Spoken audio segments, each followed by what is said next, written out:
Welcome to this Delft Stack tutorial video.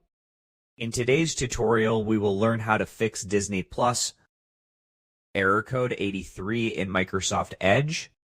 This error usually happens due to compatibility issues, corrupted browser data, or extension conflicts. First, let's clear the browser cache. Press Ctrl-Shift-Delete on your keyboard, then make sure cookies and other site data and cached images and files are selected. Click on Clear Now. Next, update Microsoft Edge. Go to Settings, open About Microsoft Edge, and install any available updates. Then go to the Extensions tab.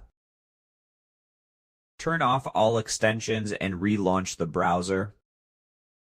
Now try using InPrivate Mode. Open a new InPrivate window from the three-dot menu and check if Disney Plus works there. Also, make sure you are not using any VPN. Disable any active VPN and try again.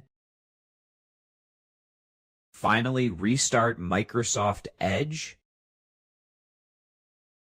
Close all tabs, then restart your PC from the Windows Power menu.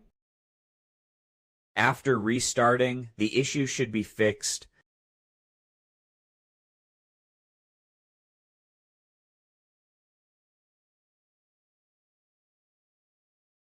And that's it. We just learned how to fix Disney Plus error code 83 in Microsoft Edge by clearing cache, updating the browser, disabling extensions, using InPrivate Mode, and avoiding VPN usage. Thanks for watching, and don't forget to check out the next Delft Stack tutorial video.